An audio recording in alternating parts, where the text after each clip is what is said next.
Welcome back. Your time now is 6:15 on this Friday morning. In a largely party line vote, the Texas Senate passed a priority bill that would allocate taxpayer money toward private education. Supporters call it school choice. Critics call it school vouchers. Either way, Senate Bill 1 is one step closer to becoming law. To help us break down this education savings account proposal, CEO and founder Adam Andrzejewski joins us this morning. Good morning, Adam.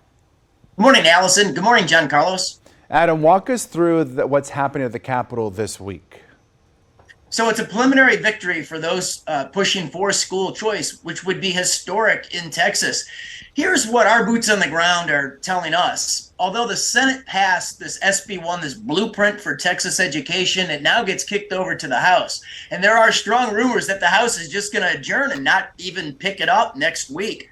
The second thing that we're hearing is that there's a very powerful alliance arrayed against this bill amongst the top paid, highly compensated school superintendents, those that make between $300,000 and $400,000 and $500,000 a year, the teachers unions, and the very powerful lobby that comes off the school construction industry. So that is a very powerful iron wall arrayed against this bill that is trying to kill this bill. Now, historically, school choice legislation is nonpartisan. You'll have Republicans and Democrats, oftentimes Democrats that represent students that are in failing schools in low-income environments, that they get together on an alliance to push this. The governor's calling for that. We'll see if that actually materializes in the House.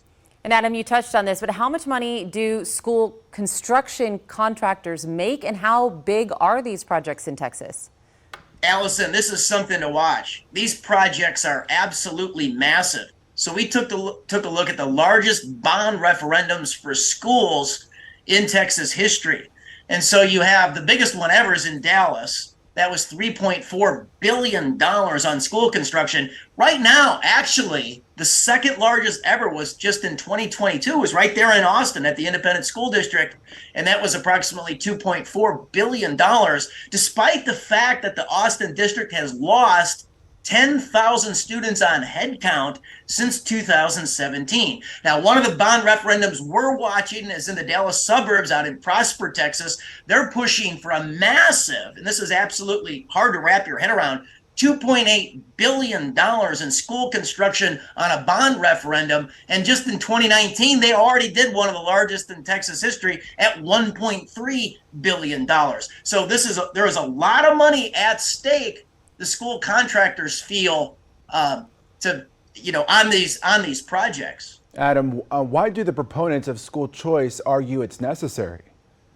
Well, you got 1 million Texas students that are trapped in what the Texas Education Agency says are failing schools. That's 1 in every 5 Texas students that doesn't have choice in education, that must go to their local public school that isn't doing well.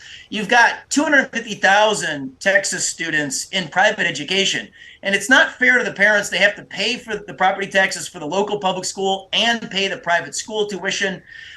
And so you also have the test scores of 8th graders on the nation's report card. Only 23% are proficient in reading in 8th grade and only 24% in math. So people want lifelines.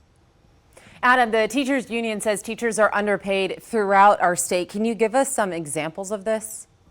So the Texas legislature, they're trying to cure this. Just a couple of months ago on the budget, they provided another $10 billion worth of aid to public schools. It's now $85 billion a year. We broke that down. That's $16,000 of taxpayer support per student.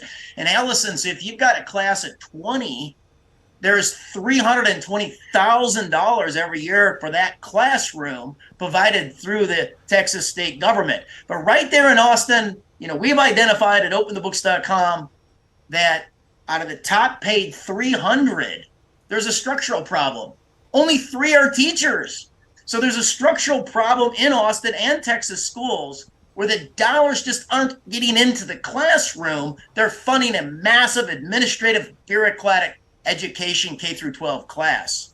Adam, always great information you share with us. Thank you for being with us. Thank you. And don't forget, you can find Adam's reports at openthebooks.com.